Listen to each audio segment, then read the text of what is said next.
index ticked down to 97.4 in August. That's down from July's 98.7, but in the same narrow range of the past 3 months. The Trump administration threatens funding for some states over enforcing English rules for truckers. Transportation Secretary Sean Duffy says California, Washington, and New Mexico could lose federal funding if they continue failing to enforce English language requirements for truckers. We need to make sure that those who are driving big rigs, semis, can understand the road signs. An investigation launched after a deadly Florida crash this month involving a truck driver from India who made an illegal U-turn, found what Duffy called significant failures in the way all 3 states are enforcing the rules that took effect in June after one of President Trump's executive orders. I'm Julie Walker. A federal judge dismissing the Trump administration's lawsuit against all 15 federal judges in Maryland over an order by the chief judge that stopped the immediate deportation of migrants challenging their removals. U.S. District Judge Thomas Cullen granted a request by the judges to toss that case. A powerful dust storm rolled through the Phoenix area. The Monday afternoon storm, known as a haboob, darkened the sky, blinded drivers, knocked out power, and grounded flights. One woman who was driving in Phoenix City at the time had to pull over, saying she couldn't see her hand in front of her face. She says she could taste the dust and feel the wind rattling her car. That's correspondent Mike Hippen reporting. More on these stories at townhall.com.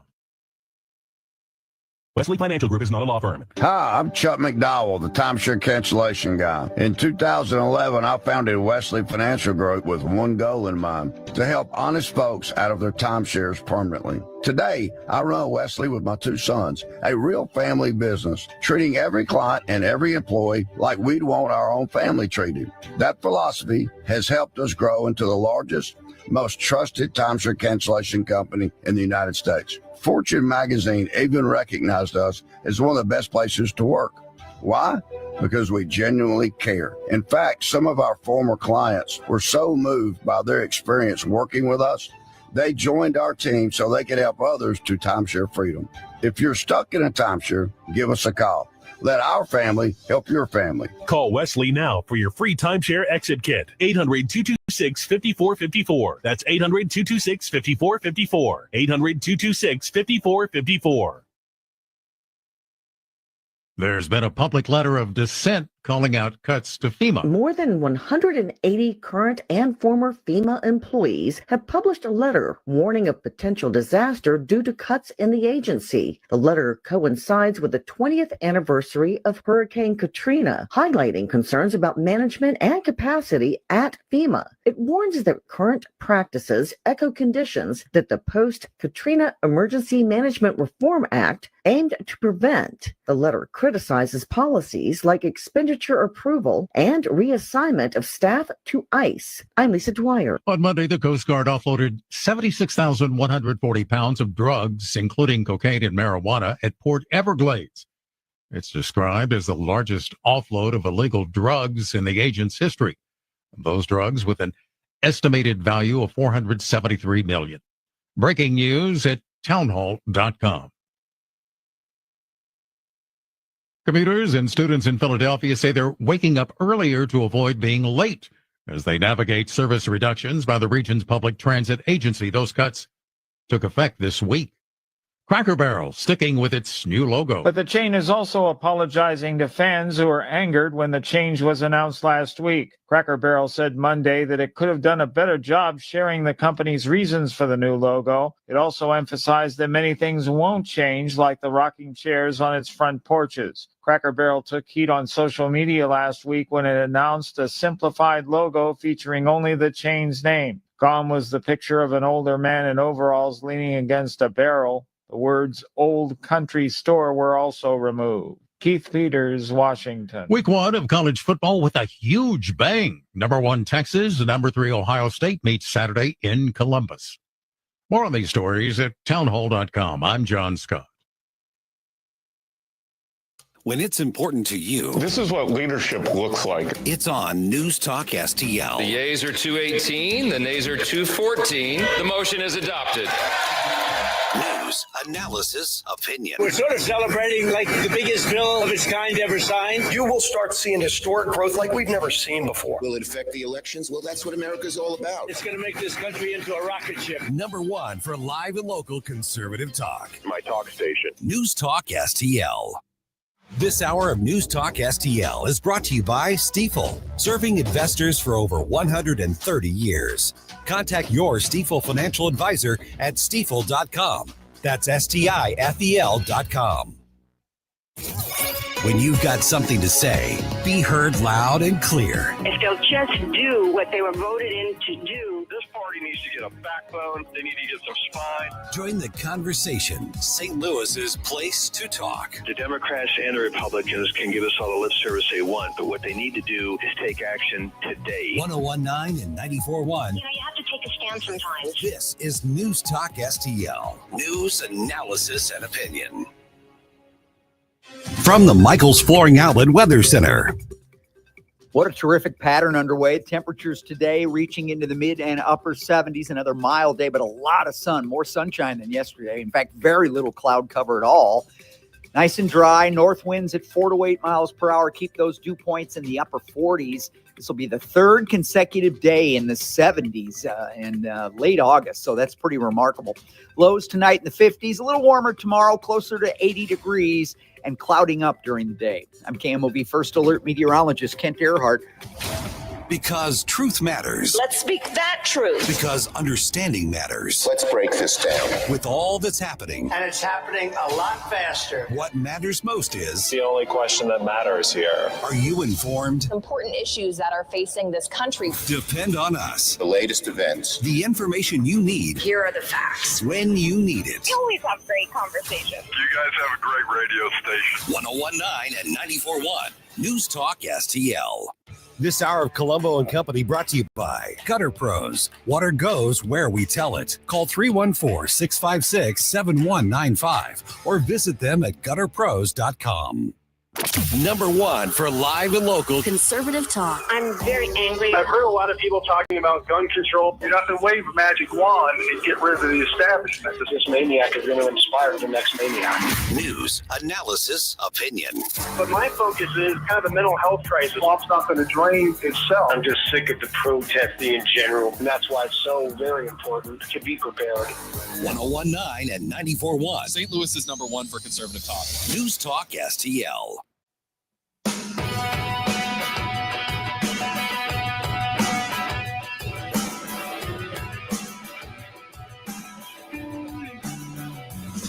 The time to rise has been engaged. We're better, best to rearrange. I'm talking here to me alone. I listen to the finest work song. The finest of hours.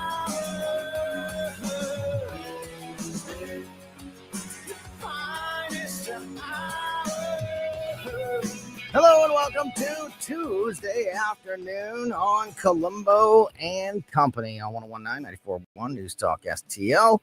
I'm Tony Colombo in studio with producer Ashlyn, and we have got a lot to catch you up on today. We've got an update and more conversation surrounding Donald Trump and J.B. Pritzker and Trump sending the guard into Chicago, and also an adjacent story about parents being angry at J.B. Pritzker for a new bill that has been signed there in Illinois. So a lot of J.B. Pritzker in the news today. So we're going to talk about that. Also, speaking of embarrassing governors, Tim Walz in Minnesota in the news today, as ICE is thinking about expanding their detention center network. And they released some plans, or some potential plans, I guess I should say, about where they could be putting some of these facilities. This would be a facility very similar to Alligator Alcatraz in Florida, and looks like it could be heading right to the state of Minnesota, something that Tim Walz is not happy about and has been pushing back on. So we'll talk about that. Speaking of the immigration stories, there is more fallout from the illegal alien that killed 3 people in Florida driving the truck that he should have never been driving or should have been here or any of that. We've got the latest on the John Bolton situation, the flag burning executive order. Man, we got a lot to get through as we go through the afternoon. We'll also catch up on some local news and politics in the 3 o'clock hour when we are joined by Missouri State Rep Travis Wilson. He's back on the show today. He'll be live here in studio with us a little bit later on. Also, our legal expert, Susie Moore from Red State, joins us in about an hour, just after 3 o'clock. And right now, to start the show on a Tuesday, as he does every Tuesday afternoon, to bring some warmth, some love, some explanation, just some decorum and peace and harmony to this crazy world, the great Crane Durham from nothingbutTruth.com. Crane, brothers don't shake hands. Brothers got a hug. And the hug is orderly, like our liberty. Ordered liberty. That brings true peace. Good to be with you. An orderly, liberty-induced hug to kick us off. It's very stiff. Yes. All of these things, all of these stories that I just illustrated, that we are going to try to get to them all, as many as we can, and talk about all these important things happening in our world.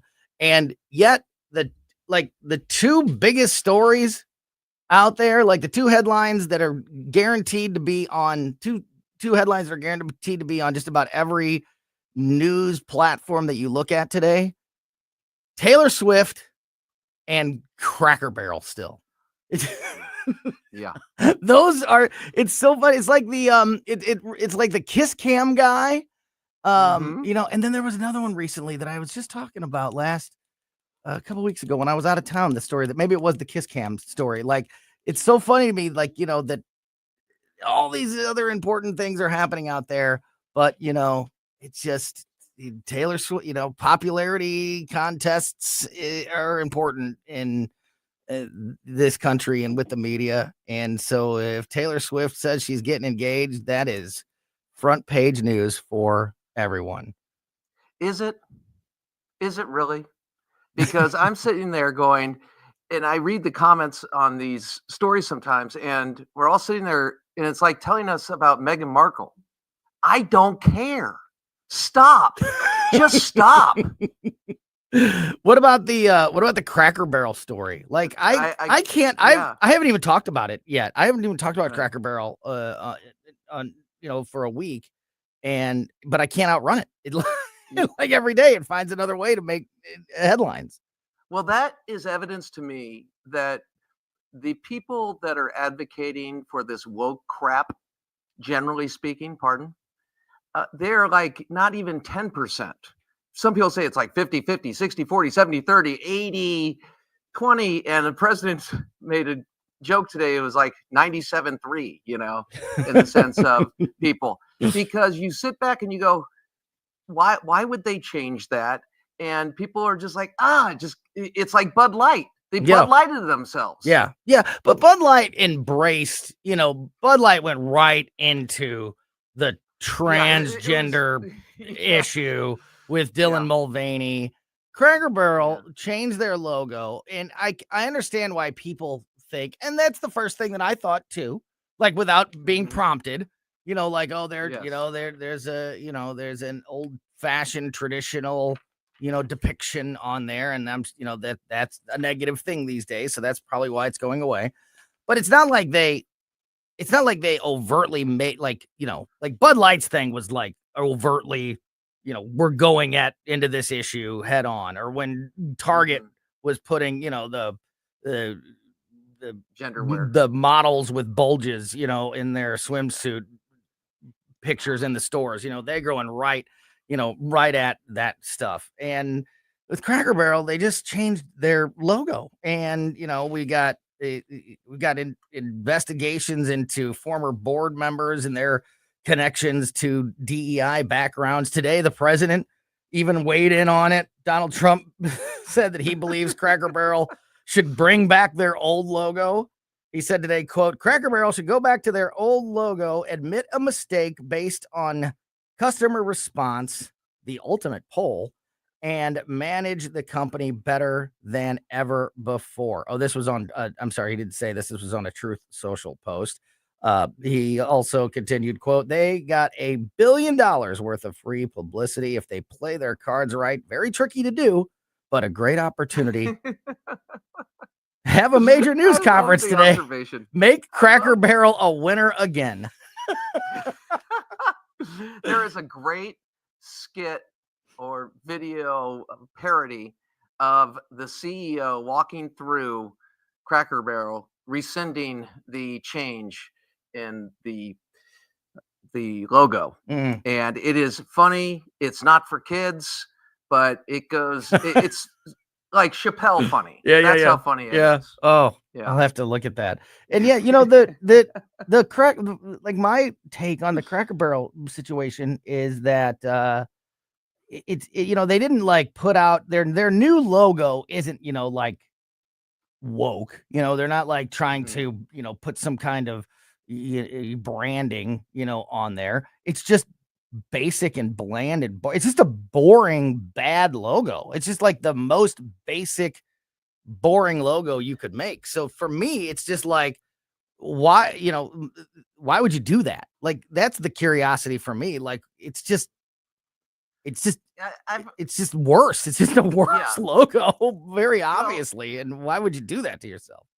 I've been going back because it's fun to the Obama administration, and where we went from a country that elected a African-American, a black man, to the office. And we thought racism was dead until he had his policy failures. And when he failed, he had to find something. So he found race. And good old Al Sharpton started to make his way to the top of the racial discussion. Now, I'm going a long way here. I've heard it speculated that there was the original logo, white guy sitting on a rocking chair in front of a Cracker Barrel. And I think what this is the idea that that could be associated in some way and viewed as racist is something that people are hypersensitive about, because the left has put together this white supremacy narrative and invented things like white privilege. And it hits us in every way. And for under the Biden administration, under Obama, and sometimes in the first term of the Trump administration, people are just canceled. People are just canceled. And this is just a knee-jerk reaction to all of that, saying, for heaven's sakes, what are you doing? This is ridiculous. Why would you change it in the first place? Maybe there's something going on with the brand. Why would you take something that everybody knows? And I think it goes to somebody. My dad was in advertising, and I remember him talking about how people would try to come in, and he worked for this major brand or did advertising for this major brand, and they would try to change it and say, hey, this is new. We got this and this. And people are like, no, the brand has meaning, and it goes through and transcends levels of the market that we need to appeal to. Yeah. And if you change it, it just becomes another, pop song, so to speak, in and out. And I think people are just tired of that and tired of it. And they feel empowered because they can say, hey, I may not know what economically is actually happening with the Fed and everything else, but I know this, and this is crap. Right. And it also goes against the basics of like of advertising or notoriety, because name recognition or brand recognition, when you look at like the Golden Arches, You know, you don't have to see the word McDonald or anything like that. If you just see the M, you know, the golden arches, you automatically, it's like programmed in everybody's brain, McDonald's. And how, like, you think about it with politics. How often do we talk about, you know, how name recognition is such an important thing? Like, oh, it doesn't matter if this, you know, that was one of Biden's big things. It was like, it doesn't matter that he's old, that he's slow. Like this is like, I'm going back to like, you know, like 2016, like when he was already being accused of losing his fastball, but people were always like, you know, his name recognition just puts him at the top of the list. Like, it doesn't matter if maybe there are better candidates that even have a more attractive platform to even Democratic voters or whatever. Everybody knows Joe Biden, so that puts him at the top of the list. So why would you want to mess with something that's so recognizable, you know? And so and it's true in our business because your brand is what you believe, and if you're flipping that or watering it down for the political nature of it all, you may gain short term, but long term people are going to say, wait a second, I thought you believed in this.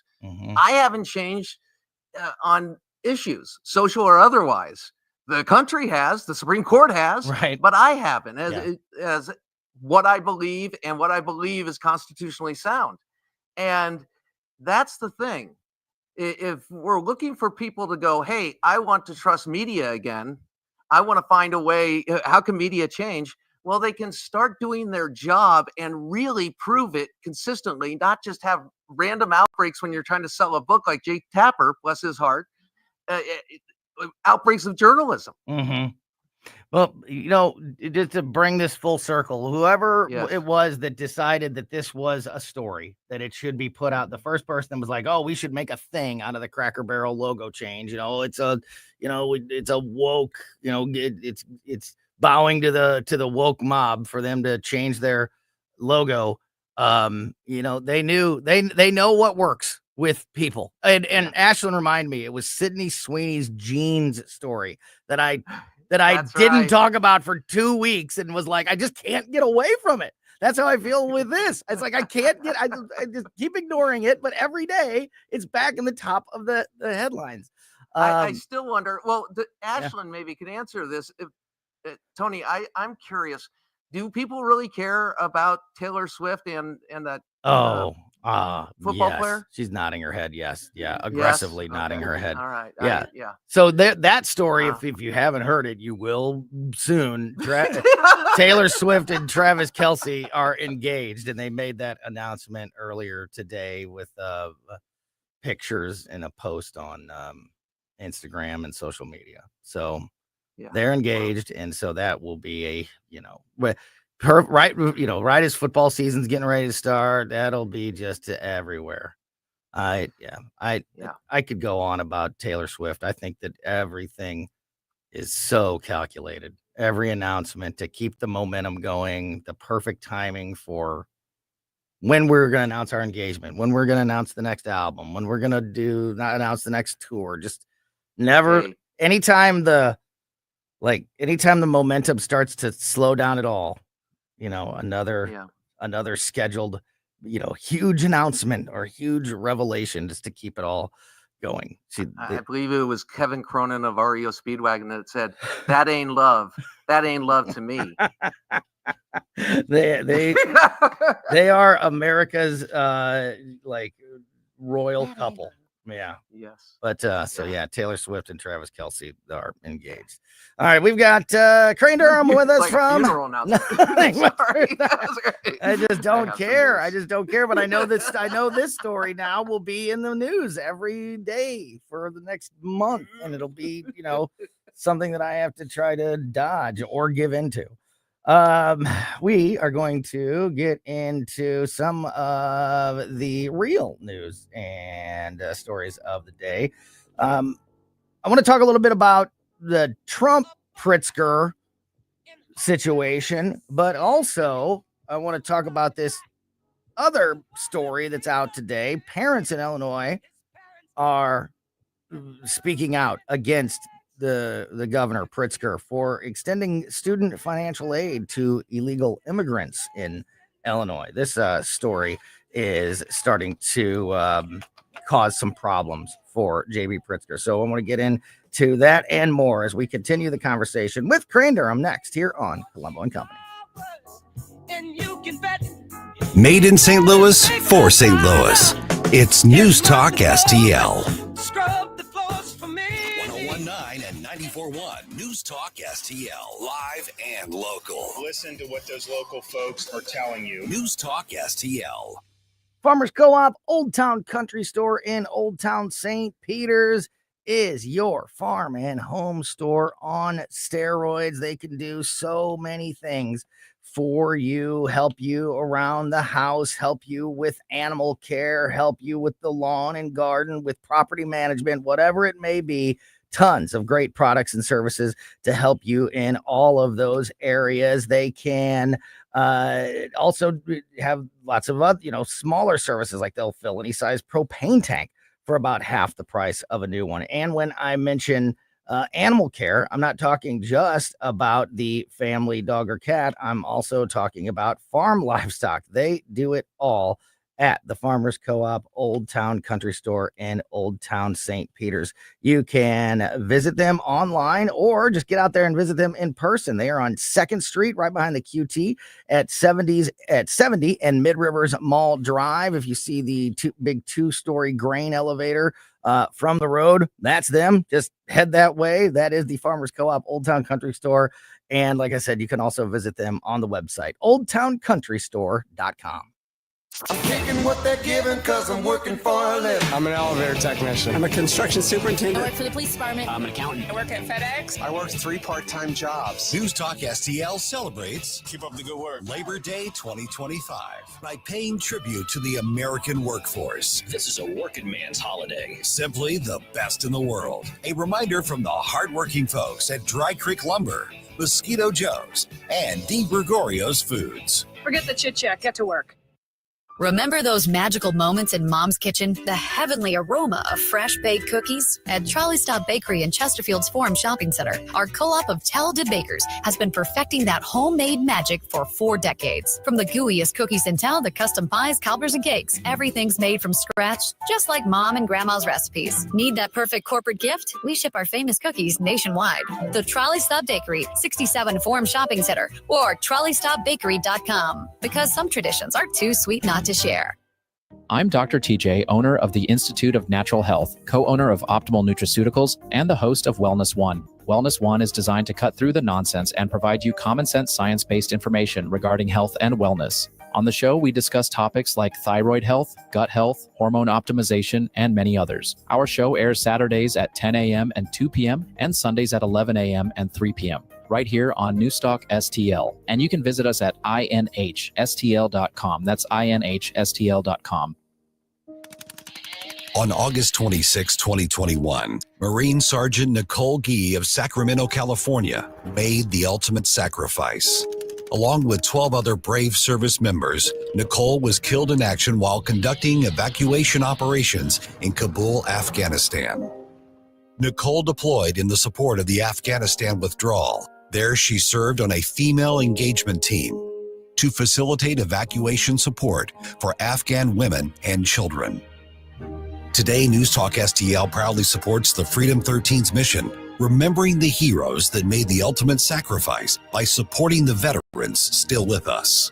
Freedom 13's mission is to build veteran recreational camps in all 50 states, healing spaces where our veterans can find peace, support, and community. Help us honor heroes like Nicole Gee. Visit thefreedom13.org and join the mission, because those who serve deserve our unwavering support. Thefreedom13.org.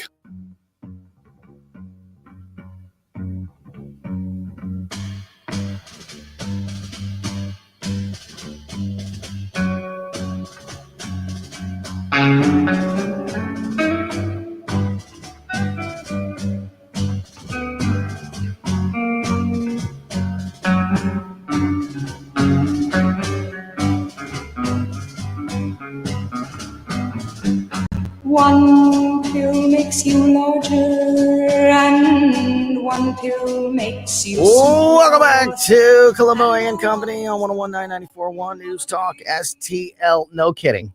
At break, Ashland was one of them. I also got a text, and people are like, "What? Taylor Swift is engaged?" I didn't know. Like, there it goes. I'm telling you. If you think the Cracker Barrel story or the Sydney Sweeney Jean story was everywhere and you couldn't get away from it, Taylor Swift getting engaged to Travis Kelce is going to be a big deal. Crane Durham from nothingbutTruth.com is on the line with us. Ashley and I were just talking off the air about it, and we were saying that I wouldn't be surprised if they coordinated with the NFL or the Kansas City Chiefs on making this announcement, timing it, and all of that. That's just how commercialized I think the whole thing is. I have no argument there. I have no argument. Well, get ready for it all. All right, let's talk about J.B. Pritzker in Illinois and Donald Trump. First of all, let's talk about the story that has been in the news with Donald Trump and J.B. Pritzker. Not only, Trump has been hinting at sending the National Guard and engaging in a similar crime cleanup initiative as he has been doing in Washington, D.C. He's been hinting at doing something similar to that in Chicago here recently, but obviously that is not an apples to apples comparison, because the nation's capital is under the control of the federal government, and so therefore Trump has a lot more leeway with what he can do in Washington, D.C. than he could in any city or state around the country like Chicago. So, a lot of pushback in that. And then it's also gotten personal. I don't know if you saw the jabs. Trump made a joke about JB's weight, and Yes. JB Pritzker said like it takes one to know one or something like that. I mean, that's like the level that we're at with these two. I'll fill you in. I'll fill everybody in on this other Illinois JB Pritzker story that parents in Illinois are pushing back on about financial aid being given to illegal immigrants in the state of Illinois. But what do you think of the situation and the idea of Trump maybe moving National Guard troops into Chicago like what he's done in Washington, D.C.? Well, I think the back and forth between Trump and Pritzker, Trump got the better half of that, as I am juvenile in that way, calling him Snacks Pritzker and hoping that takes off. Maybe well-fed Pritzker. He's not. Pritzker is just one of those guys that, and this is almost every well-known Democrat is like this, which is different from the way that I grew up. Like, it was always the Democrats that could connect with the rank and file people, and that's why they were so popular. People like Barack Obama and Bill Clinton, they were cool, they were like cool, and it seemed like that's where the cool people were, even if you didn't agree with them. They just seemed more human than the stuffy Republicans, right? And that has totally flipped. Now when you look, like, JB Pritzker just doesn't connect with people. Nancy Pelosi, Joe Biden, Kamala Harris, AOC. I mean, and they're so out of touch. They're so out of touch. Like, remember the ice cream with her third freezer, this really nice ice cream during that time with Nancy Pelosi. Or the time that third freezer. The time what the heck is going on here? Elizabeth Warren was shooting a video from her kitchen, trying to drink. I'm gonna have a beer. Have a beer, and then me a beer. And then she handed one to her husband and thanked him for being there. And the man is in his own kitchen. Yes, exactly. The man is standing in his own kitchen being handed a beer by his wife, and she's like, "Thank you for being here." It's like, or Schumer, John Kerry with the frozen cheese, with the frozen burger on 4th of July or whatever it was. I sure do love being a natural, normal human that grills on a day like today, and he's got like a frozen patty sitting on a plate next to a grill that's not even on. You know those videos that show the politicians and say they're lizard people. Watch this. Look at their ears and all that. Yeah, that's how they gain currency. Right. Because they are so so affected. Yeah. So anytime, whether they're right, sometimes maybe maybe they have a point, or maybe Donald Trump is, going a little too far. He always wins because he just connects. He just, he, even though he's an old white billionaire, he just knows how to connect with normal people better than almost anybody on the left. So he's always, to your point, he's always going to win when it comes down to like a name calling or, that kind of showdown in the media. But I'm sorry. Absolutely. And he is around when he is around, not the people, the hoity toity, so to speak, but he's just hanging out with people doing jobs that do every day, whether it's McDonald's or maybe just talking to the people who are serving in DC currently, or a college team that comes up. Do you want some hamburgers? I mean, and this guy gets it. He gets it. And that's a good thing. Unfortunately, for the policy that he's going forth with, the idea of National Guard troops in Chicago, as you mentioned, it's a different standard. And so he would have to line up with certain qualifications to do that. And one of them is like the Insurrection Act. I don't think that's going to be the case. He can make the case if ICE is there and they're being harassed. That's when he can do it in Chicago, from what I understand. Yeah. And with the cash bail, which is what he did at LA, because there were federal agents. There was a federal agency that was being threatened and was, the safety was in question.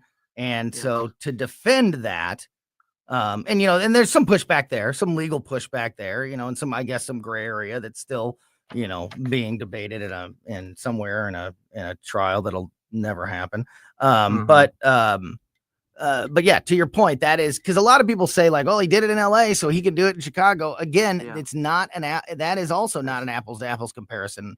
And a perfect way to put it, Tony. So perfect way to put it. And my concern, I was just going to say that my hesitation, my concern with this is that he probably could. He's had tremendous results in DC already, and maybe he could clean up Chicago. But the precedent that it sets, I don't know if that's worth it. I don't. In fact, I do know what I think. I don't think it's worth it, because I don't want eventually somewhere down the line, when there's a Democratic president in that office, to think that they can start imposing, federalized law enforcement in cities or states that they don't agree with. And I'm not saying that's what Trump is doing now. He could be very genuine in his goal to keep people safe and stop crime, but I don't trust future politicians to be genuine and how they use their power. And I just don't know that it's, I don't like that idea of opening Pandora's box in that regard. And Tony, this is the thing that Trump knows more than anyone. And you know this, he's doing this. Yes, there is a sense of he is concerned about crime. And as you said, I think in his heart, he is absolutely concerned. We've been concerned about crime throughout, and it's been a major issue in this past election and certainly will be in the future. But he knows that politically, they're going to be arguing for crime in essence. And they're not going to be troubled by the constitutional limitations and if going beyond those and changing the limiting principle of the executive sending in National Guard troops. No, I don't want the next group to come in and use that. And it's very similar to lawfare. I hated the lawfare for President Trump. I thought it was ridiculous and awful, but I don't think we go the other way with it. And to me, that puts a situation where you go, okay, somebody really went overboard here and was corrupted. The legal process was corrupted. And then what is the answer to that? More corruption? Just the other way? I just don't think it is. When we talk about cash bail in the way of, we can all agree, I mean, this is a Soros plan and he got it. But these issues having to do with recidivism rates and youth, juvenile detention and sentencing, and how it's gone, for lack of a better word, soft, and how only the people of that community can change it by within their state, within their city, within their municipality. That's how it works. And because they're hit hardest by it. The federalism does have a purpose here. And just because something is easy and politically right, 97-3 position, who's standing up for crime? So this is where we are, and I appreciate that because I know you're a libertarian. So it comes back out. So I hear all the time from his strongest supporters that Donald Trump is always playing 4D chess, and he's always 10 steps ahead of everyone else. And you bring up a good point in that just by forcing this conversation, it backs the Democrats in these cities, like the mayor of Chicago or J.B. Pritzker, the governor, into basically defending crime, like you said, basically saying, no, we don't want you here. And, and then the Trump administration can say, what, like you clearly have a massive problem. There are people dying every day. There's stories out today about another, like the crime stats from this past weekend in Chicago are just, absolutely sickening. And, maybe he doesn't in the end actually intend to go in there, but by floating the idea out there, it really exposes the Democrats and forces them to look like they are either incompetent or actually defending the crimes that are happening in their city. So an example that happened today, he in a televised cabinet meeting, Trump once again said he was willing to go to Chicago, which is in big trouble. And the White House after that put out a statement saying, quote, if these Democrats spent half as much time addressing crime in their cities as they did going on cable news to complain about President Trump, their residents would be a lot safer. That kind of plays into that idea of maybe this is just a way to really expose the Democrats publicly. Do you think that could be more of the strategy, or do you think or do you take him at his word when he says he's honestly considering taking on National Guard troops into Chicago? Both. Yeah. Because I know he knows it as a strategy, and he did it so beautifully, mentioning that cabinet meeting where he said, basically he said, turned to the American people and said, hey, look, I want to clean up crime. I want to stop this. This has been going on way too much and for too long. And we've got to restore law and order. And they have Orange Man bad syndrome to the degree that they're willing to put that above the crime issue. Even if my policy's right, they could roll with me, but they don't, because they hate me so much. They don't like you as much love you enough to do what's right for you in your daily life. And remember that I believe the mayor of Baltimore, maybe the governor of Maryland, made a comment like, hey, take a walk with me. Mm-hmm. But is he going to do that? The governor, is he going to do that with his security detail? Yeah, it was very similar to Chuck By the way, Schumer anybody telling me about law enforcement, whether it's the mayor of St. Louis or anybody else or the county commissioner, I'm going to tell you right now, you get security. You right. Get rid of your security and let's live like the rest of us. Yeah, exactly right.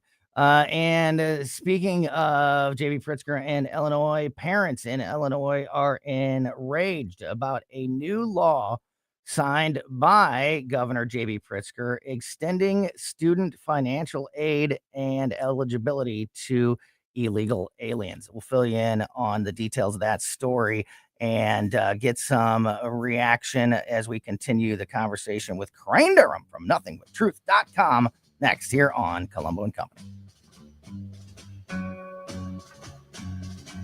For podcast articles and more, find us on newstalkstl.com.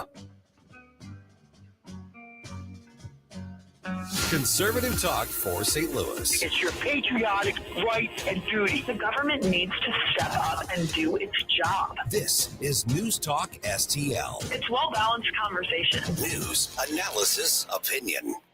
I hate to even acknowledge this because I am a summer person, but the reality is we're kind of coming to the end of summer, and that means fall will soon be upon us and then winter, which means we're going to be spending a lot more time indoors. And if you're going to be spending time indoors, you're probably going to be looking at your flooring and think, hey, we need new flooring. It needs an upgrade. So if you do, I have the place for you.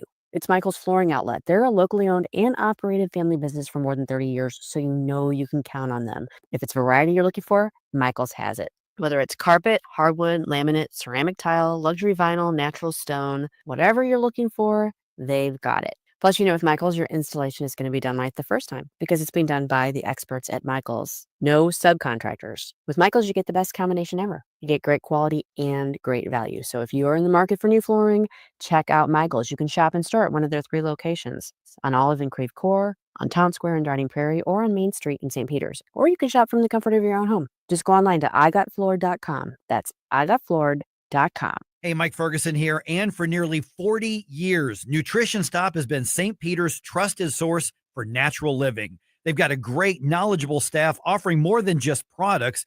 They provide guidance on your wellness journey with exceptional service. From 100% grass-fed meats like elk and bison and local produce to quality supplements and clean household products. 4101 Mexico Road in St. Peter's, just off the interstate at Cave Springs and Highway 70. When it comes to enjoying the outdoors, some insects can really get under your skin. Did you know mosquitoes will continue to breed until we are constantly below 50 degrees? Don't fall for it. Mosquitoes are still here. To win the battle against bugs, Mosquito Joes. They make outside fun again. 1-855-ASK-A-JOE. Concerned about the condition of your windows driving up your energy bills? I was too. It's only called STL Windows and Doors. Call today for your free in-home estimate and start saving tomorrow. 314-277-5952 or stlwindowsanddoors.com. This hour of Colombo and Company brought to you by Gutter Pros. Water goes where we tell it. Call 314-656-7195 or visit them at gutterpros.com.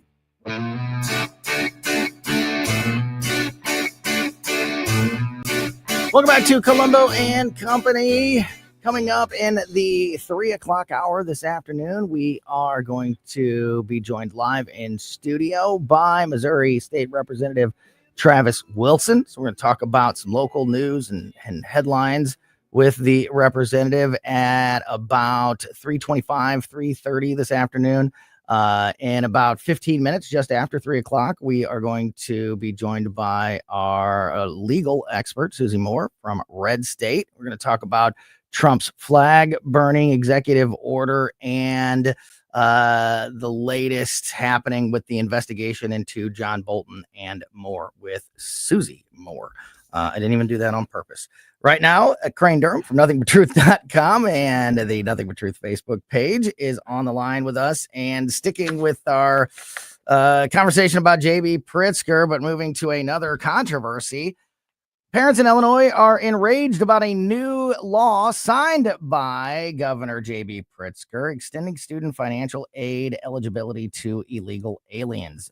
Michelle Cooney, an Illinois mother and local parents' rights in education chapter leader, called the new law a nightmare, saying, quote, "To be honest, it's terrifying that not only are we having to pay for this, as you know, tax-paying citizens, but also as parents not knowing how it will really, truly end up affecting our children and their education."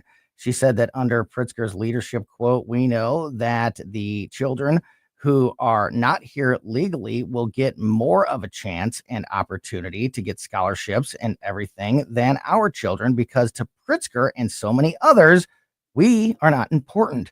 We are not anything other than money." Earlier this month, Pritzker, who is rumored to be running for president in 2028, signed He's a bill. running? Is He's rumored, actually running? rumored. I'm sorry. Okay, If I I never didn't say seen him rumored, run, I should have said, so, yeah, okay. rumored to be running. So, rumored. That's a rumor. We made the announcement about Taylor Swift, but nothing about J.B. Pritzker. Pritzker signed a bill into law opening student financial aid to all Illinois residents, regardless of immigration status, opening a pathway for illegal immigrants residing in the state to receive educational financial benefits. The bill purports to establish equitable eligibility for financial aid and benefits for all students You just in kicked me in the stomach. state. The bill reads that, quote, a student who is an Illinois resident. Are they an Illinois resident, though? I mean, if they're not here legally, I mean, can you even say that? Anyway, the bill says, quote, a student who is an Illinois resident and who is not otherwise eligible for federal financial aid, including but not limited to a transgender student who is disqualified for failure to register for selective service, or a non-citizen student who has not obtained lawful permanent resident, shall be eligible for financial aid and benefits. I could go on, but you know all the arguments against this, and you've heard the arguments for this. Just going down this path and turning your back on the tax-paying citizens, and especially parents, whenever you start messing with people's kids, that takes things to a whole nother level. And this is just they continue to embrace this in places like Illinois, at least with the leadership coming out of Chicago. What do you think about this, Frank? They'll never have to deal with the scarcity of resources.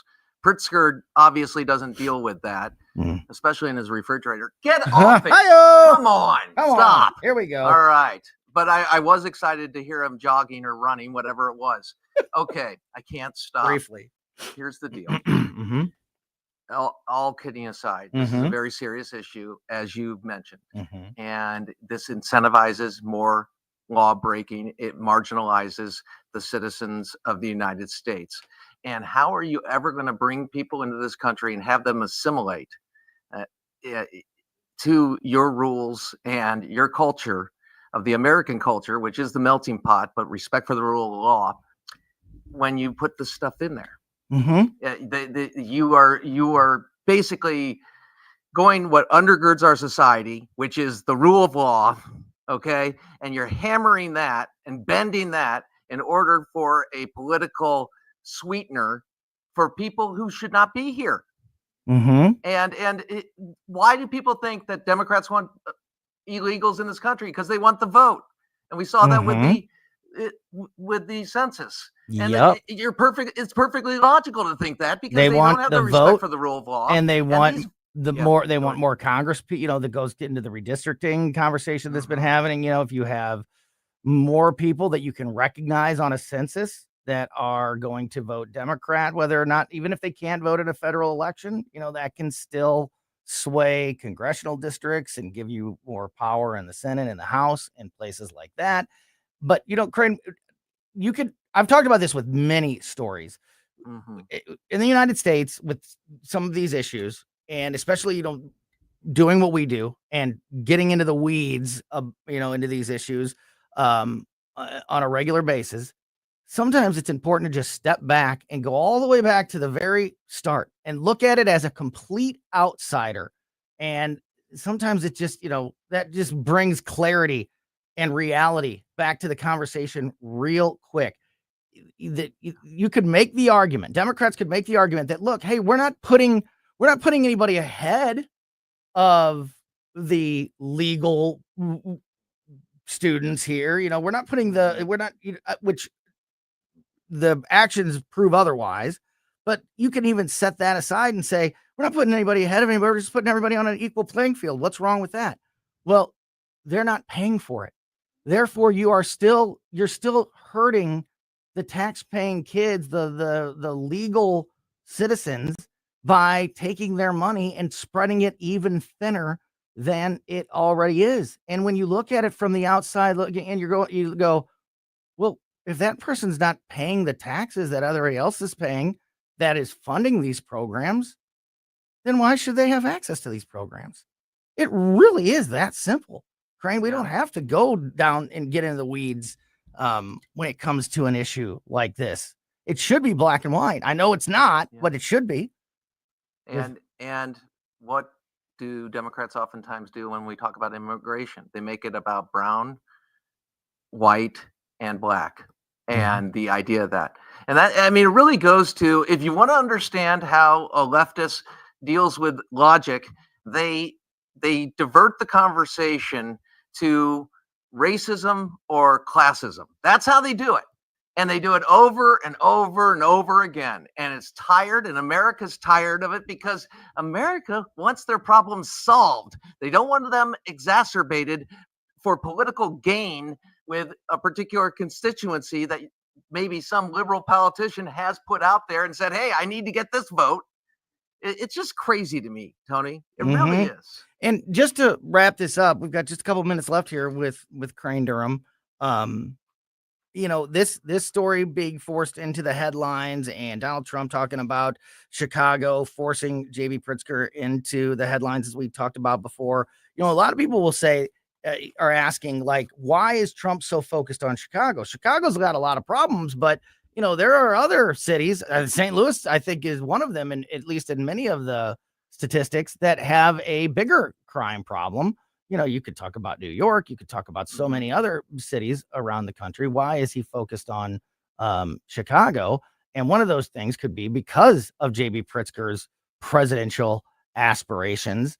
And I feel like, if nothing else, all of this that's happened, all of these news stories that, J.B. Pritzker tried to play Trump's game and name call with him, which never works out for anybody, has just exposed Pritzker on the national stage for the poor politician and poor president that he would be. And maybe that's why Trump is focused more on Chicago than he would be at other cities. Yeah, it's not about his weight. And with my bad jokes aside, the fact is, it's about his policies. And he is exposing the Achilles heel, which is crime, and the aggressively stupid mayor named Brandon Johnson. And so that there's fertile ground to take down what so many Americans, Republican, Democrat, and otherwise, look at and say, you really let me down. My government has let me down. And their number one job is to protect me. And they don't do that. Yeah. And even the Democratic voters in many of these cities are saying, look, why are you using my taxpayer money and putting me at the end of the line? You know, why am I being further victimized in these cities by people like you? And it's just a bad policy that I hope is really being exposed more and more every day. Crane Durham from NothingButTruth.com and the Nothing But Truth Facebook page. Great to talk with you, buddy. Thanks so much, and we'll talk to you again soon. Back at you, dude. Much. Susie Moore from Red State. We're going to talk about Trump's flag burning executive order and John Bolton and more next. For O'Fallon Family Floors, O'FallonFamilyFloors.com. Brian and his team, they're just amazing people. They're so proud of their operation. Pride in every installation. You can see that in the Google reviews. Pride in the great quality, pride in the great pricing, pride in the great variety, and pride in the fact that you can go into the store right off of Highway K at O'Fallon, or the store will come to you. That's the promise of O'Fallon Family Floors, O'FallonFamilyFloors.com. Hi, Kirk Hilsinger here, and I'm the new chairman of the St. Louis Republican Central Committee. I invite you to our meetings that take place the first Thursday of every month at 3710 Hampton Avenue. You can stay connected with us to learn more about how you can get involved, make your voice heard, and contribute to our shared goals. Together, we can make a difference in the city of St. Louis and the state of Missouri. For more info, visit our new website at stl-gop.com. That's stl-gop.com. Paid for by St. Louis City Republican PAC. Curtis Farber, Treasurer. Is your backyard a battleground every evening? Swatting, itching, kids running back inside? Hey, Tim Jones here. I just found out about a new local company, Mosquito Nix, that can take care of all that and more.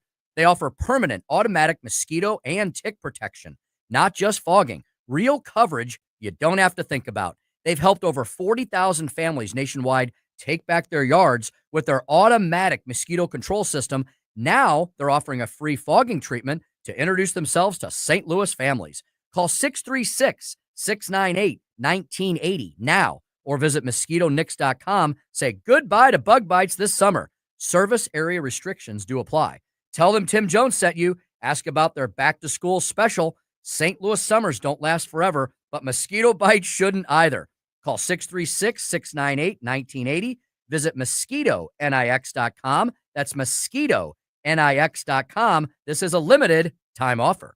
KLGY HD3 Clayton, K270BW Bellefonte, KNBS Bowling Green. This is News Talk STL at 1019, 94.1, and always streaming at newstalkstl.com. Breaking news this hour from Town Hall. I'm John Scott.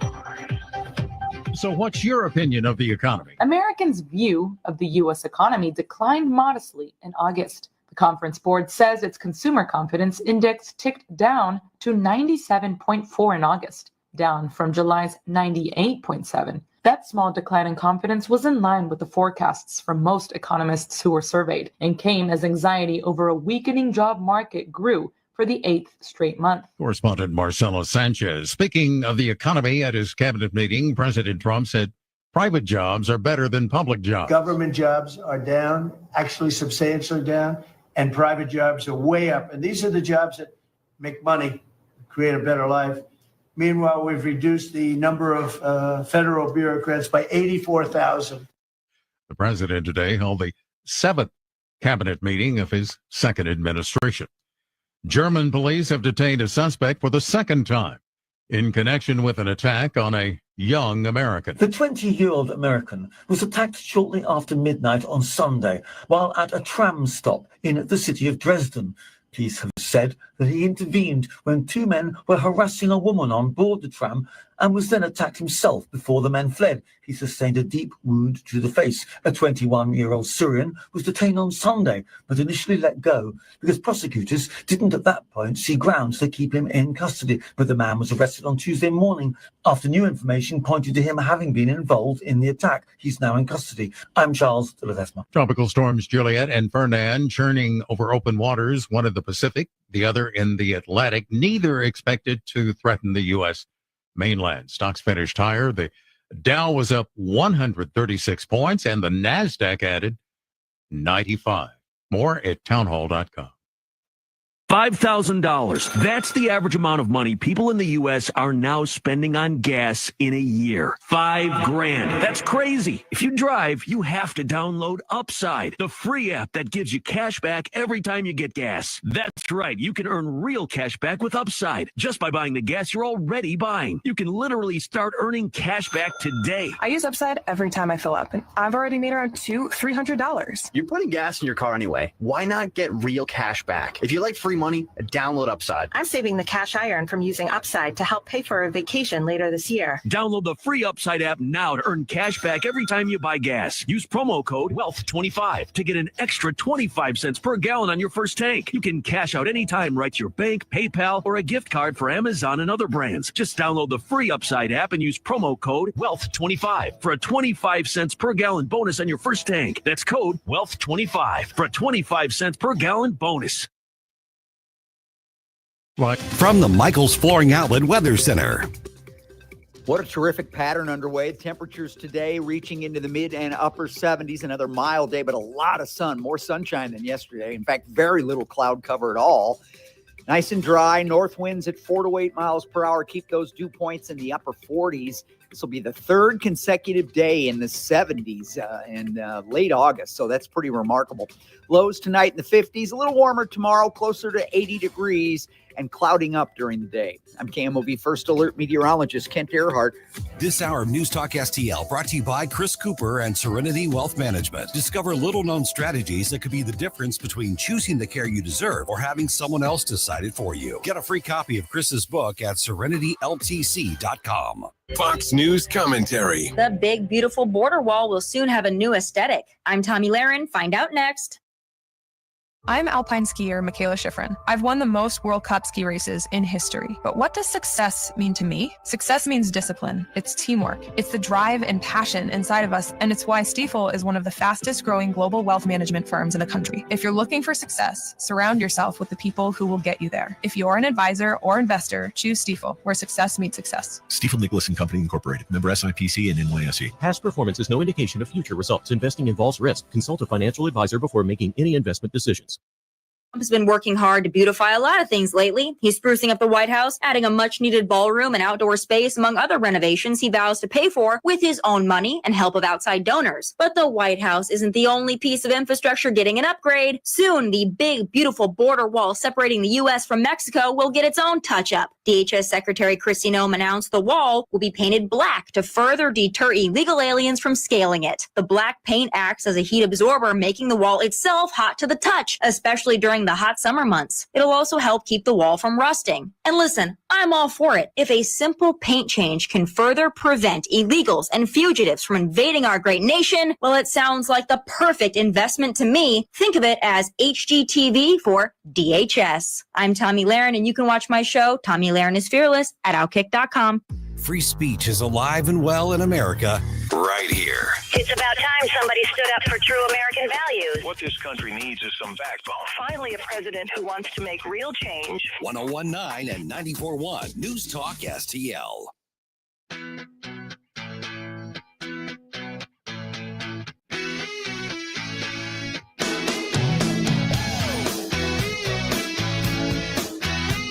Is every good reason for letting it go? Welcome back to Colombo and Company on 1019-94.1 News Talk STL. Thanks again to Crane Durham from NothingButTruth.com for joining us in the 2 o'clock hour. Coming up in about 15 minutes, we are going to be joined by Missouri State Representative Travis Wilson. He's going to be live in studio with us. And in just a moment, we're going to talk to Susie Moore from Red State and Red State Radio, which you can hear every Sunday afternoon here on News Talk STL. Just want to quickly remind you, with all this going on, if you want to make sure that you never miss anything that happens here on the show, just make sure you're subscribed to our podcast. We put the show out as a podcast every day, right after we get off the air, on basically every podcast platform. So wherever your favorite place to get podcasts is on that platform, make sure you are subscribed to Colombo and Company. And you can also get our podcast through our website, newstalkstl.com, on the Colombo and Company show page, or through our app, the News Talk STL app, which is absolutely free and so cool, and the App Store and Google Play Store. All right, as I said, now joining us on the line, and there's a lot to unpack here, as always, with Susie Moore from Red State. Susie, thank you, as always, for your time. How are you, my friend? Hey, Tony, I'm good. How are you doing? I am good. I want to start with the flag burning executive order and situation because, and you know, we talk about this kind of stuff all the time, and I get particularly geeked and interested when there is like like long-term constitutional tradition built into a topic, and now we're in, that's maybe been controversial or debated in the past, but has been long-standing, like Roe v. Wade and like the birthright citizenship issue that we've talked a lot about, especially since Donald Trump became president. And this flag burning executive order, I think, is, brings up that exact same type of, historic impact on how this could play out, because it's one of those things that, like, I would say this yesterday when we were first talking about this story. It's one of those things you learn about in elementary school, like that's one of those rights, that other countries don't have, that we have because of freedom of speech and expression. And, like you can even burn the American flag in the United States and it's not a crime, like it's one of those things that is, like talked about even when you're a kid. And, now this is being forced back to the forefront. We'll get into the minutia of it and details of it in a second, but do you feel the same way about the importance of an issue like this as I do? Like, particularly interested in seeing how something like this plays out. So you can say no. I have a twofold answer, because I'm simultaneously fascinated by it from kind of an academic or law geek perspective, but in the whole scheme of things, this is not something that I place a ton of importance on in terms of priority and where focus should be. Which isn't to say that this administration can't walk and chew gum. Clearly, it can. Clearly, this president can. I wrote in my morning minute on it this morning. I'm kind of ambivalent on this whole thing. On the one hand, I don't think it's the most pressing issue. And I also have reservations about anything that seems to be tiptoeing into viewpoint based, you know, suppression of speech or expression. But at the same time, I also have a feeling that that's not the ultimate aim of what's being done here. And if you look at the wording of the executive order, it's quite clear that, I mean, it's basically trying to say, look, within the confines of where the line is drawn, we just want to emphasize, you know, that this is something that we don't want to see happening. And so I feel like it's bait. Yeah. No, that's a really, and and that's a really good point, because my interest lies in just my like history geek, you know, like from that standpoint. But you make a great point that, like, was this an issue? Like, is this a controversy that needed to be solved or discussed or talked about right now with so many other things? And like you said, you can do multiple things at once, but like, why the energy for something like this right now when it didn't seem like there was any, you know, at least with the birthright citizenship, you know, you could tie in the immigration and the border issue with all of that. You know, this one didn't seem to be as relevant to current politics or policies as some of the other ones.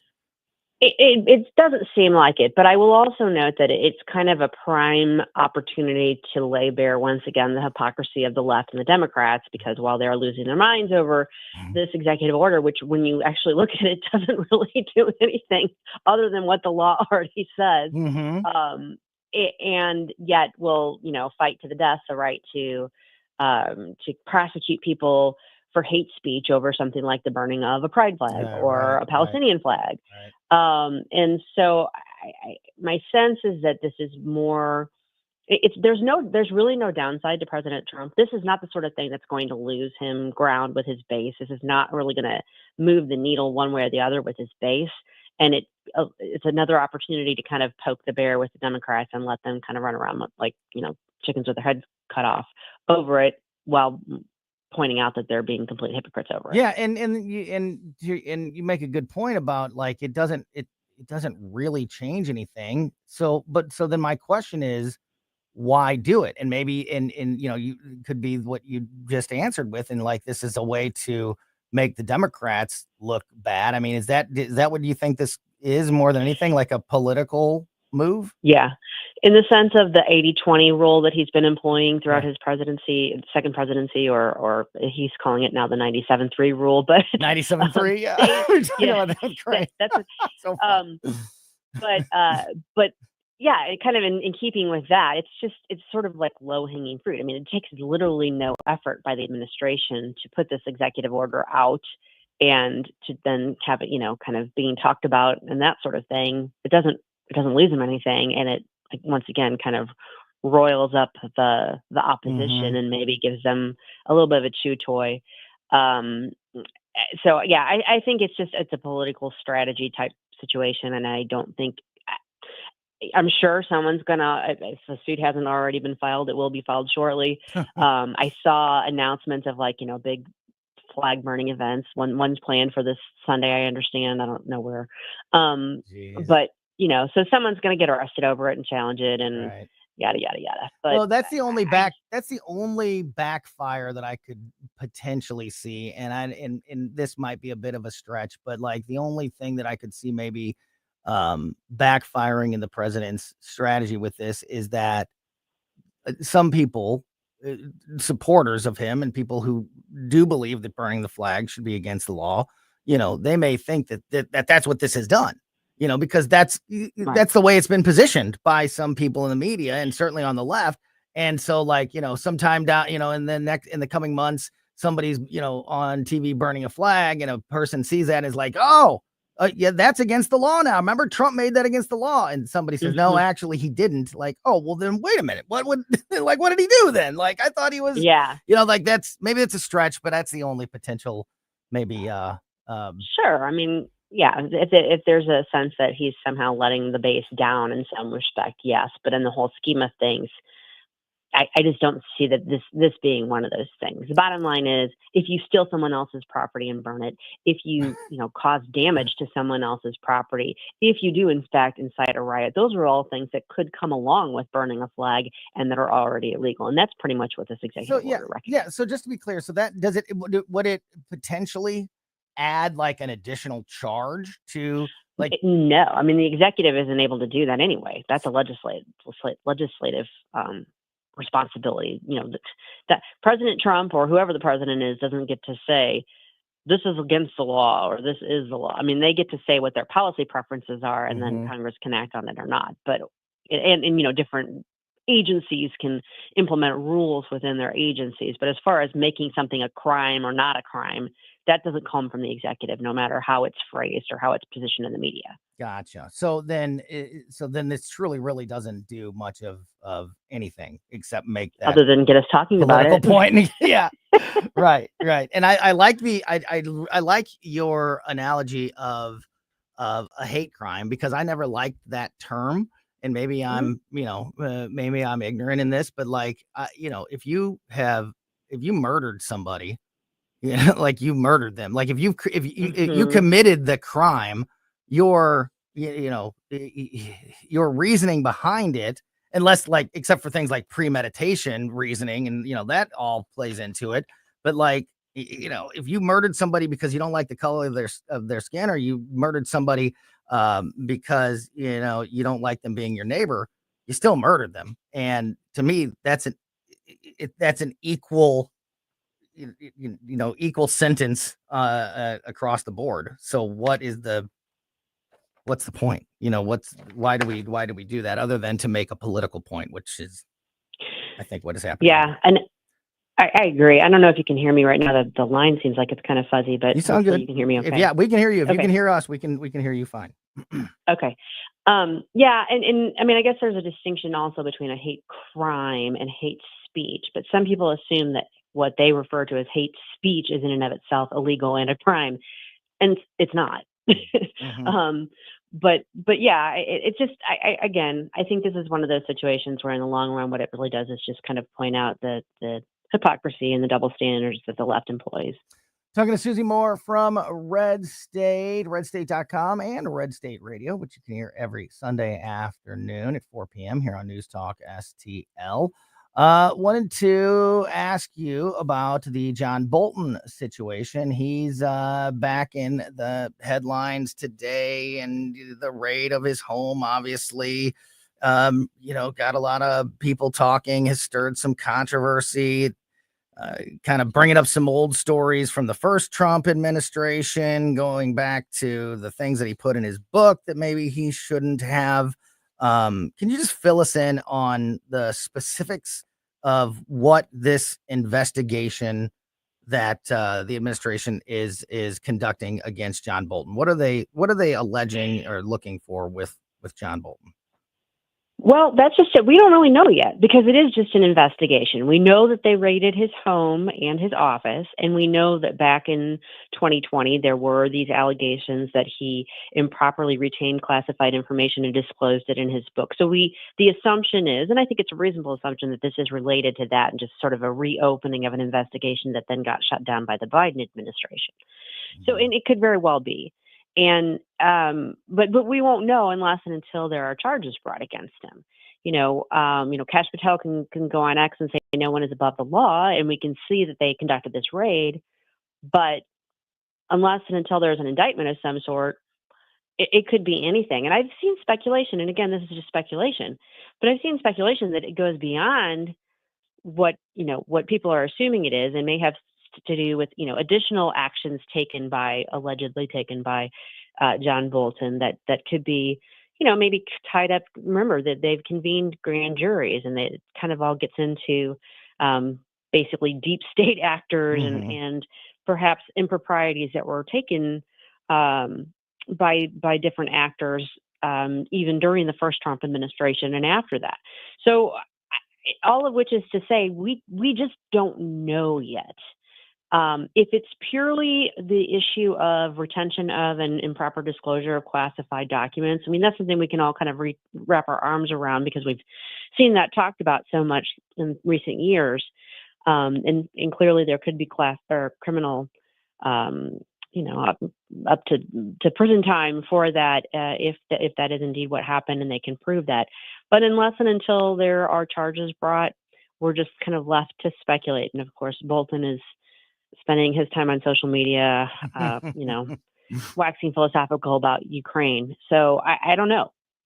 And you make a great point there, because as I was reading the latest story, the latest update today, they talk a lot about the book and the old, the classified documents and the controversy that happened the first time. But then, it highlighted at least, a couple of these things. For example, the New York Times reported that this goes beyond those previous allegations. It includes, but also goes beyond those. But all it says is in the New York Times report, it reported that search warrants, which were authorized by a judge, were based on evidence collected overseas by the CIA. That's all you get. That could be anything. That kind of leaves it wide open. Right. Yeah. It's very generic ideas of what the details of this investigation are at this point. Mm-hmm. Yeah. So, I mean, certainly something to keep an eye on. It's fascinating how John Bolton, who was so reviled by the left for so long, is suddenly a beacon of virtue for them. But, that's the way it goes. Aside about this story is it does also highlight the major difference between the first Trump administration and this Trump administration, and how his staff and the people he put around him and the turnover and the controversies of, people joining the team and then being gone, sometimes literally within days, if not weeks, how this time around he seems to have learned a lesson from that and is not having those same problems. But it really does kind of, bring up those memories of how tumultuous that first presidency was. Yeah, I'll confess to being, stunned in a positive way at the stark contrast between Trump 1 and Trump 2. And part of it has to do with my own evolution of perspective and thinking on President Trump and his abilities in this role. Certainly my appreciation for that grew over time, whereas I started out his first administration very, dubious about it. But even so, I have seen a much more disciplined, much more strategic, holistic even approach of an administration this time around, and it's quite frankly, it's impressive. And I mean, I think that's one of the reasons it's working as well as it is thus far, is because they're kind of moving forward on so many different fronts that the Democrats don't know how to react. They're not used to Republicans moving on offense. Even when Republicans have been in charge in the past, they haven't really ever gone on offense. It's almost always been playing defense. And that is not the way this administration is approaching things. And you can see it's got the Democrats just kind of lost, wondering what to do next and how to handle it. But in making those offensive moves, and I mean that in the strategic sense, not in the, I'm perturbed by them sense, but in making these offensive moves, this administration is clearly, he was only out of office for 4 years, and he spent a big chunk of that time, fighting off all kinds of lawsuits and criminal prosecutions. And yet there seems to be a very firm, thorough, detailed strategy that's being implemented and followed through on here. And he clearly put a lot of thought into, the people that were going to be around him and that were going to be working with him in implementing those strategies. And it's kind of fun to watch. Yeah. Just a couple minutes left here with Susie Moore from Red State. We dug deep into the JB Pritzker Trump what's happening, with Chicago story in the first hour with Crane Durham. So I don't want to rehash all of that, but I did want to ask you from, just kind of a legal standpoint, or also just, your take on what is happening here, because, there's a lot of legal constitutional differences between what Trump is able to do in DC and what he has hinted at, and people are, in some places, panicking or freaking out about him possibly doing in Chicago. But we were talking to, in that conversation with Crane, that, this could be just more of a way to expose the Democrats and force them to talk about the out of control crime in their cities, specifically Chicago, and try to defend their policies and look like they're defending crime if they're not on his side of cleaning things up, without ever really having a plan on moving in, despite, saying or hinting at least that he is going to do so. Do you think that he ultimately is serious about moving in? And if so, how big of a legal problem does that create? Because of the differences between that and what he's doing in the Capitol? Well, it could create a big legal problem, but the better analogy to be making, even though everyone's comparing Chicago to DC and noting the distinct differences between them because of DC being a federal district, the better analogy is Los Angeles. Mm-hmm. In that instance, the justification for moving in with federal law enforcement was to help enforce federal law, i.e., immigration. Mm-hmm. And I could see a similar type justification being employed in Illinois, because, of course, they're a sanctuary state, and Chicago, of course, is the heart of that. But, he's really focusing his discussion regarding Chicago on crime itself, not on immigration. So my sense is that, as you alluded to, right now, a lot of this is just sort of preliminary. I'm not going to call it bluster, but just discussion generation, if you will. Because, he can't just say, okay, well, we're going to declare martial law and we're going to police the streets of Chicago. He could, but we'd be really through the looking glass at that point. Right. And lot of issues there, a lot of problems, and a lot of people who support President Trump overall would obviously have issues with that, in addition to the Democrats having issues with it. So I don't think we're going to see something like that, something that extreme. I think that if there is any sort of federal movement in Chicago, it's going to be along the lines of what we saw in Los Angeles. But, I don't know if they could premise it on different grounds. I haven't had a chance to really research what other avenues there would be for that. But at a minimum, it's to sort of gin up the conversation. And let's be realistic. Who are the two of the primary leading candidates for potential presidential runs in 2028? Yeah. I brought that up in that conversation a little earlier with Crane too, that it's not an accident that he's picking Chicago, as the city that he's focused on, because there's lots of cities that have we're one of them in St. Louis, that have that problem, but he's focused on exposing somebody like JB Pritzker, and I think doing a pretty good job at it. Susie Moore from Red State. Check out our articles every day at redstate.com and tune in every Sunday afternoon, 4 p.m. for Red State Radio here on News Talk STL. Susie, thank you as always for your time. Have a great rest of your day. Thanks, Tony. You too. All right. Before we hand things off to Tim Jones and Chris Arp's show, we are going to dig into some local news and politics. We're going to be joined live in studio by Missouri State Representative Travis Wilson next on Colombo Company. Follow Tony Colombo on Twitter at Tony Colombo Talk. This is so stupid. St. Louis's Okay, I'm hanging up on you now. place to talk. News Talk STL. Gutter Pros is the team to call if you have any issues at your home or business with your gutters. Obviously, when it comes to gutter repair, new gutter installation, the Gutter Pros are the best team to call and help you. But it's not just gutters. It's fascia, it's soffit, it's siding. If you have gotten storm damage from some of the severe weather that we have seen in our area this year. On the siding at your home or business, Gutter Pros does all the siding installation and siding repair as well for you. And, Dave Sylvester from Gutter Pros just in studio with us here a week or so ago. And believe it or not, we are right around the corner from the fall and the issues of leaves falling out of the trees and clogging up your gutters if you don't have that proper gutter leaf protection.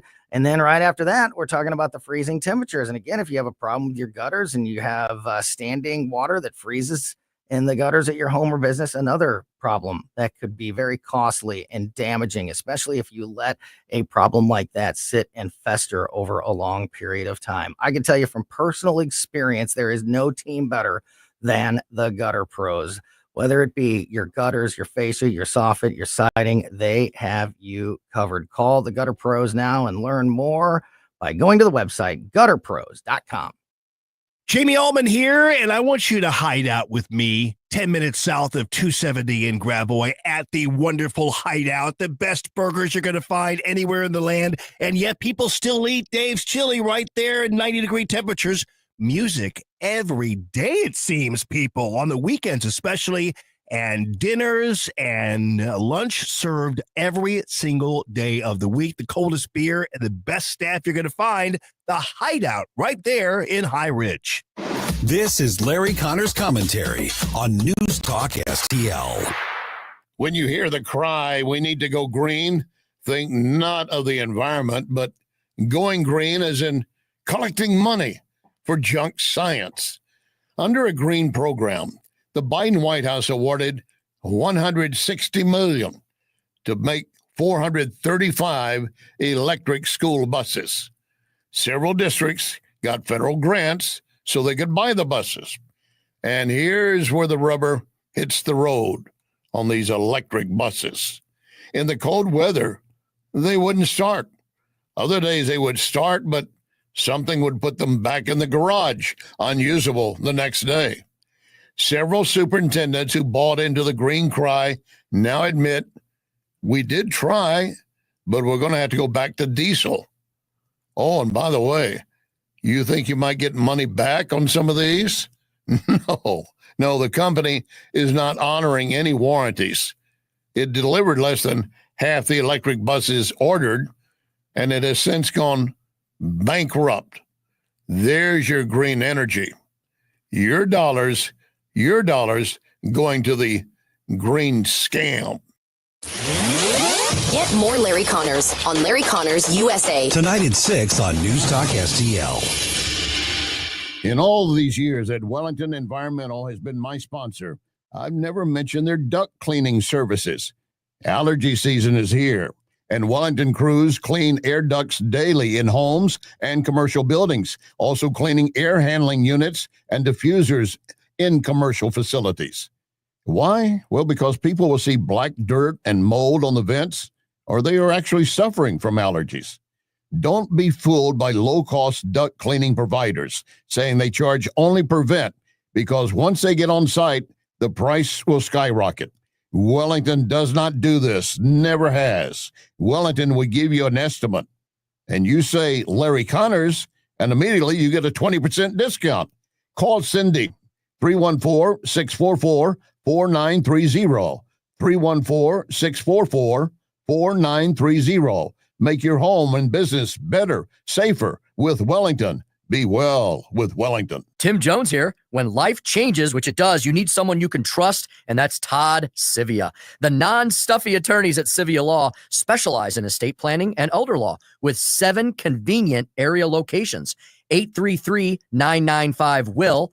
833-995-WILL is how you reach them. CiviaLaw.com. The first 10 people that tell them Tim Jones sent me receive a complimentary $300 strategy session. The non-stuffy attorney lawyers, Civia Law, 833-995-WILL. Hey, Jamie Allman here for the Great Window World. You know, just over the last 20 years of Window World being in St. Louis, they've improved the look and thermal efficiency of more than 76,000 customers in St. Louis. Plus, Window World windows come with a lifetime warranty that covers all parts, glass breakage, and labor. And now Window World is now offering 36 months, same as cash financing, with approved credit. Call them today at 314-993-1800, 314-993-1800.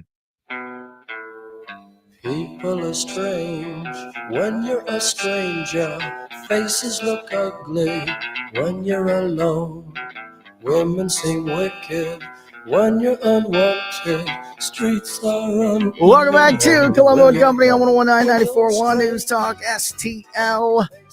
As I mentioned, joining us now live in studio is Missouri State Representative Travis Wilson. Thank you. I love it when company comes over in person. It's great to see you. Well, hey, Tony, it's good to be with you as well, sir. Thanks so much for having me. So big day for the state of Missouri. Maybe now we know what was going on in the big push for the stadium bill and all of that, and the Kansas City Chiefs.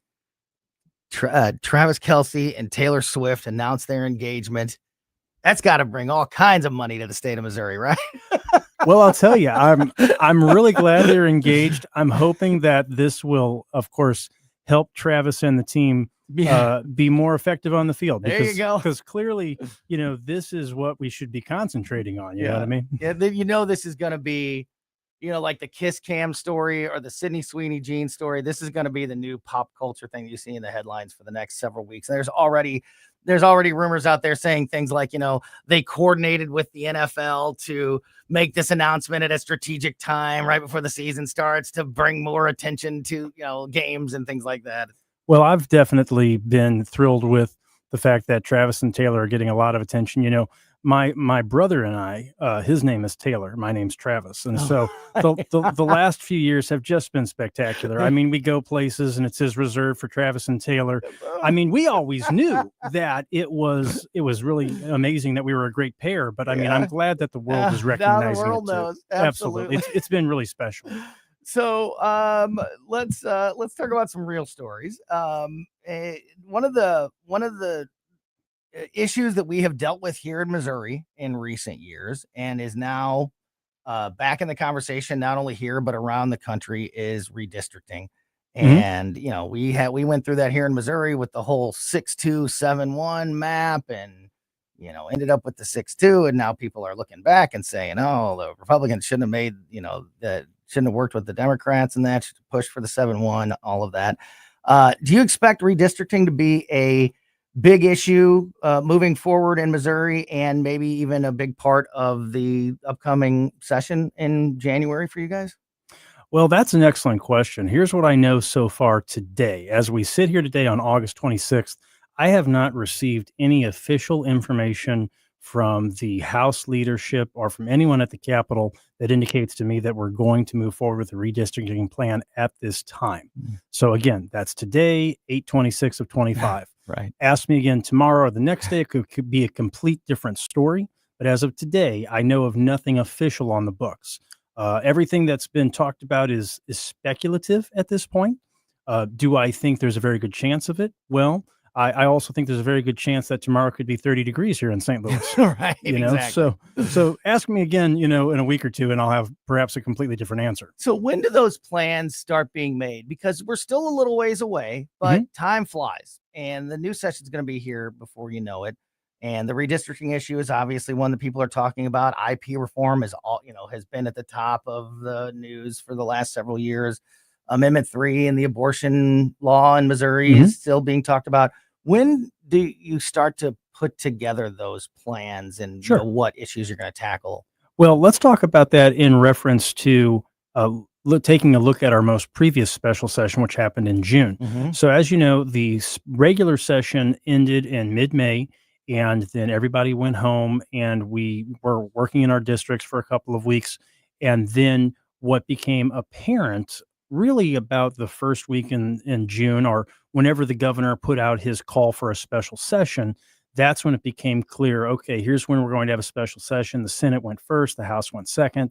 And basically it was sort of 2 weeks in a row. The Senate worked 1 week, They got a lot of things hammered out, and then they handed it off to the House. We all showed up, and we were there for 2 or 3 days, and that was basically how the special session worked. So in that regard, it can happen fairly quickly, but by fairly quickly, it would still take a couple, 3 weeks to go from not having a special session to having a special session and getting it done and having a result to put forward for the people to consider. Talking to Missouri State Representative Travis Wilson, and looking forward to the coming session. We've got Governor Kehoe, now fully established in his position as we go into this next session, and we've got the new Attorney General. I know they don't have, they're not there on the floor every day like you guys are in the House and the Senate. But there's got to be some, I would imagine, influence from those statewide offices. Do you feel like the new AG is going to have any influence, positive or negative, on the coming session? Well, first of all, I think that Catherine Hanaway was a brilliant choice for Attorney General. She's obviously well-versed in Missouri politics. She knows the people. She knows the players. She knows how to get things done in Missouri. And so I think that's really a positive choice, and kudos to Governor Kehoe for putting that stamp of approval on having her in that position. Moving forward, obviously, Attorney General Bailey was working on some very impactful items on his to-do list. I think that those are going to get handed off to Attorney General Hanaway, and I think that she's going to be able to pick the ball up and run with it very quickly. You also mentioned something about whether or not the governor is on the floor. Yes, he's not on the floor, but I'll tell you something. This governor is very hands-on.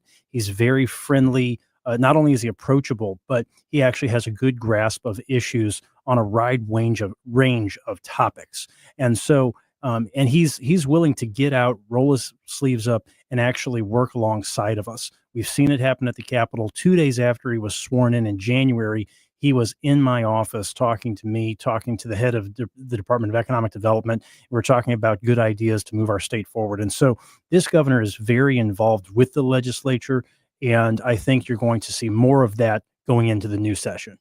And obviously, he knew about this engagement coming up, so that's clearly why, he needed to get this stadium built done to make sure that they were here with all the coming publicity that there's going to be surrounding the Kansas City Chiefs. We got to get you back soon. We only got a couple minutes left here with Travis Wilson, Missouri State Rep. If people want to, as we get closer to the session, if they want to learn more about you and what you're working on and your platform, and the people of St. Charles in your district, want to get a hold of you, what are all the best ways to keep up with what you're working on and what you're doing? Absolutely. I'll give you both my official information. I'll also give you my personal information. I don't mind sharing that. So officially, you can contact me through the Missouri House website. My email is listed there. My office phone number is there. We have a wonderful legislative assistant that works in our office. Her name is Lachlan Adrian, and she's been doing a fantastic job. She started with us earlier this summer, and she's hit the ground running. She's helping us a lot. So if you can't reach me, you can always talk to Lachlan, and she does a great job. And as I see over in the corner there, your producer is pulling up that information right now as we speak. I love it. And so that's one way to do it. And you can always follow along with whatever legislation I'm working on. That's also listed on the website. The other way to reach me is also through my campaign website, which is Wilson for STC, which is Wilson for St. Charles, but Wilson for STC. And you can get my email there. You can also see my phone number, but I'll share my phone number with you right here live on the air. Brave. It's 314-540-1965, 314-540-1965. And I encourage people to give me a call. Great stuff. That is Missouri Rep Travis Wilson. We'll have to get you back on very soon as we get closer to this upcoming session, because there's going to be a whole lot to talk about. Happy to do it. Well, I'm glad to come back anytime, Tony. Thanks so much. Thanks for your time. All right, that's going to do it for us today. Colombo Company back tomorrow at 2. Keep it here for the O'Reilly Report next, then the Tim Jones, Chris Arp Show. News Talk STL is proud to have Doug Voss of Safe Money Radio as part of our lineup each week. Doug has been a staple on the St. Louis radio airwaves for many years as one of the leading financial experts in the area. You can now hear Doug and Safe Money Radio 2 times every weekend on News Talk STL. But in case you miss anything, you can check it all out at DougVossSafeMoneyRadio.com. You could also reach Doug at 844-676-SAFE. That's 844-676